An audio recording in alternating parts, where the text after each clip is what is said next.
तो हमें इस अवसर से वंचित नहीं होना चाहिए। तैत्तिरीय उपनिषद ने भी कहा है कि भूत्वेन प्रमितव्यम, यानी महान बनने के अवसर से चूकना नहीं चाहिए। और आपके नाम से तो महाना ही जुड़ा हुआ है।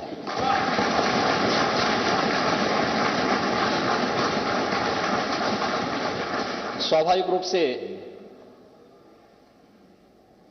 लोकतंत्र के इस गौरवपूर्ण आसन पर विराजमान होना ये किसी भी सदस्य के लिए न केवल अभिनंदनीय है बल्कि गौरवपूर्ण भी। और फिर इस पीठ पर एक अनुभवी सदस्य का चयन सर्वानुमति से हो, और फिर इस पीठ पर एक अनुभवी सदस्य का चयन सर्वानुमति से हो, यह अत्यंत सुखद की अनुभूति कराता है। और खासतौर पर तब जब उत्तर प्रदेश विधानसभा में अभी बहुत दिन नहीं हुए हैं, मार्च प्रथम सप्ताह में दोनों ओर से मिसाइलें चल रही थी और उस समय हर व्यक्ति एक दूसरे के हमलों से, जुलसने से बचने के लिए अपने अपने स्तर पर प्रयास कर रहा था। लेकिन ये भारत में ही संभव हो सकता है, और भारत में भी उत्तर प्रदेश में ही कि राजनीतिक मतभेद भले ही कितने क्यों न हो, लेकिन लोकतंत्र को पुष्ट करने के लिए सर्वानुमति का रास्ता अपनाने और लोकतंत्र की गरिमा को और उसकी मर्यादा को बनाए रखने के लिए हम मिलकर के इस अभियान को आगे बढ़ाएंगे। और आज आपका सर्वानुमति से यहां पर चयन हुआ है, ये सचमुच भारत की उन मजबूत लोकतांत्रिक परंपराओं को और भी मजबूत करता है और भी पुष्ट करता है। मैं इसके लिए सत्ता पक्ष और विपक्ष से जुड़े हुए अपने सभी माननीय जो नेतागण हैं, नेता प्रतिपक्ष और सभी दलों के अपने नेताओं के साथ साथ नवनिर्वाचित सभी माननीय सदस्यों को भी मैं हृदय से उनके चुनाव के लिए और आपके चुनाव के लिए भी मैं उन सबका हृदय से अभिनंदन भी करता हूं और धन्यवाद भी देता हूं।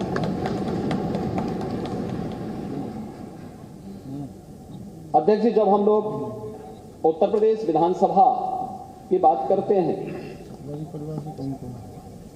तो इस विधानसभा के पहले अध्यक्ष के रूप में राजर्षि श्री पुरुषोत्तम दास टंडन जी का नाम आता है। उन जैसे मनुष्यों ने इस सदन की गरिमा को, इसके उच्च संसदीय मर्यादाओं और मानदंडों को स्थापित करने का कार्य किया था। और उसके बाद से श्री आत्माराम गोविंद खैर जी ने 3 बार उत्तर प्रदेश विधानसभा के अध्यक्ष को सुशोभित किया। श्री केसरीनाथ त्रिपाठी जी ने 3 बार उत्तर प्रदेश विधानसभा के गरिमामय पूर्ण पद को सुशोभित किया। और आज जब हम 18वीं विधानसभा में हैं तो इस सदन के वरिष्ठ सदस्य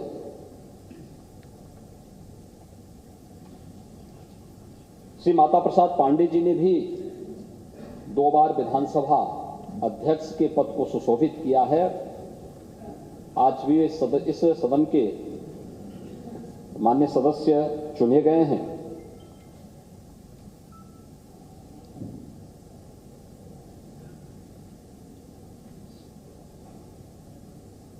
आपका चयन बहुत सारा संदेश दे देता है।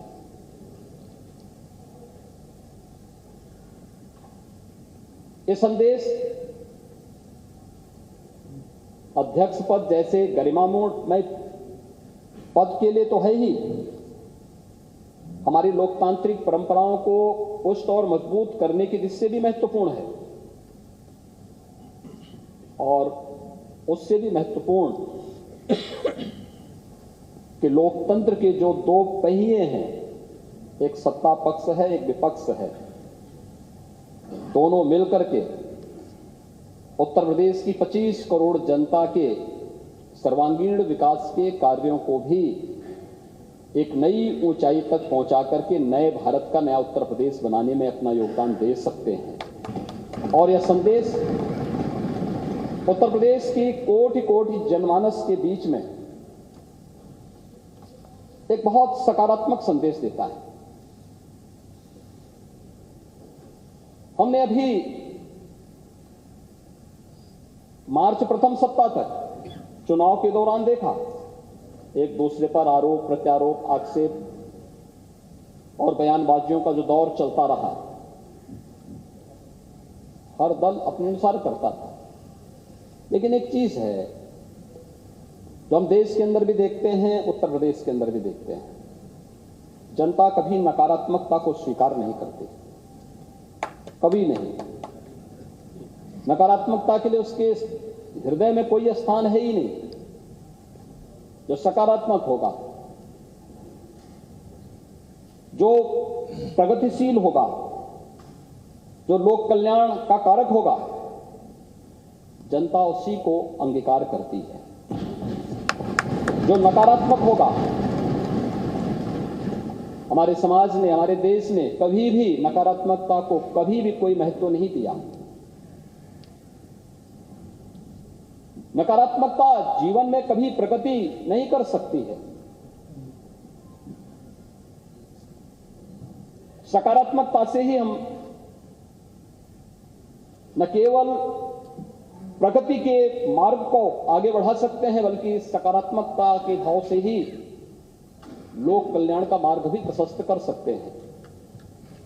और आज जब देश की अपेक्षाएं उत्तर प्रदेश जैसे राज्य से हो, हर एक क्षेत्र में हो, दुनिया जब अपने द्वंद्व में उलझी हुई हो, उन स्थितियों में भारत से जो अपेक्षाएं हैं, भारत उस प्रकार की अपेक्षाएं उत्तर प्रदेश से रखता है, और उत्तर प्रदेश को उन अपेक्षाओं पर खरा उतरने के लिए अपने आप को तैयार करना है। और लोकतांत्रिक व्यवस्था में जब सत्ता पक्ष और विपक्ष मिलकर के एक साथ मिलकर के इस अभियान का सहभागी बनता है, तो वह एक और एक दो नहीं होता, बल्कि वह मिलकर के 11 की ताकत बनकर के मजबूती के साथ लोकतंत्र की इस व्यवस्था को न केवल पुष्ट करता है, बल्कि इसे और भी मजबूती के साथ आगे बढ़ाने का कार्य करता है।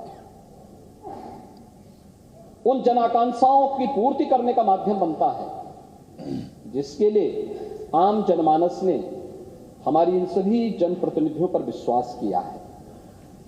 ये सभी चुनाव जीत करके आए, जनता के सामने आम जनमानस ने इन पर विश्वास किया।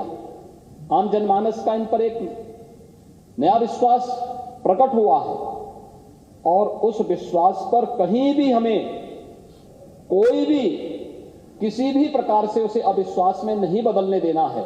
यह हमारा लक्ष्य होना चाहिए, और इस दिशा में प्रयास की शुरुआत कल से मैं देख रहा हूं। माननीय सदस्यों ने शपथ ग्रहण किया। शपथ ग्रहण करने के बाद जिस सकारात्मक भाव के साथ शपथ ग्रहण का कार्यक्रम प्रारंभ हुआ, मैंने देखा है कि कल तक यहां पर 343 मान्य सदस्यों ने एक दिन में ही शपथ ग्रहण कर लिया था। 60 मान्य सदस्य बच गए थे, उनका शपथ ग्रहण अधिकतर ने आज यहां पर अपना शपथ ग्रहण भी संपन्न किया है। और किस सकारात्मक भाव के साथ सब लोग मिलकर के इस कार्यक्रम को आगे बढ़ा रहे थे। आज चुनाव संपन्न हो चुके हैं, अब हमें विकास के बारे में सोचना है, उत्तर प्रदेश के उत्थान के बारे में सोचना है। उत्तर प्रदेश की 25 करोड़ जनता के हितों के संवर्धन के लिए सोचना है। उत्तर प्रदेश के युवाओं के बारे में, उत्तर प्रदेश की आधी आबादी महिलाओं के बारे में सोचना है। उत्तर प्रदेश के किसानों के बारे में सोचना है। उत्तर प्रदेश के मजदूरों के बारे में सोचना है और उत्तर प्रदेश के उन सभी दबे कुचले लोगों के बारे में जिनकी आवाज को देने का माध्यम लोकतंत्र ने उन्हें एक वोट के रूप में दिया है, उस आवाज को भी अब आगे बढ़ा करके शासन की योजनाओं से इसे मजबूती के साथ जोड़ने का कार्य अब सदन करे। इस विश्वास के साथ उसका एक प्रतिरूप आज विधानसभा अध्यक्ष के रूप में सर्वसम्मति से आपके चयन की इस प्रक्रिया का होना इस बात को मजबूती से और मजबूत करता है कि हम सब मिलकर के इस सदन की उच्च मर्यादाओं को, उच्च परंपराओं को आगे बढ़ाने का कार्य करेंगे और आज आपका चयन उसका एक उदाहरण भी है। देश के अंदर विभिन्न विधानसभाएं, उत्तर प्रदेश की विधानसभा के अंदर क्या कुछ हो रहा है इसको बहुत नजदीक से देखती है। मुझे याद है जब पिछले कालखंड, पिछले 17वीं विधानसभा में इस सदी की सबसे बड़ी महामारी के दौरान हम लोगों ने विधानसभा के सत्र को यहां पे संचालित करने का निर्णय लिया। बहुत सारे प्रश्न उठ रहे थे कि कोरोना में सदन चलाना क्या आवश्यक है। हम लोगों ने कहा देखिए संवैधानिक बाध्यताएं हैं और विधायी कुछ कार्य संपन्न होने आवश्यक है, इस दृष्टि से हम लोग उसकी कोई व्यवस्था देने जा रहे हैं।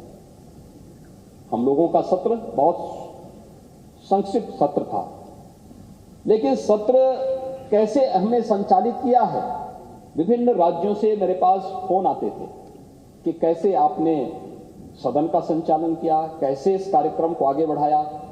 और 17वीं विधानसभा तो इस मामले में बहुत रिच रही है कि उसने बहुत सारे ऐसे कार्य किए जो वास्तव में कार्यकाल। Presenting B News app available on Google Play and App Store. Download it now.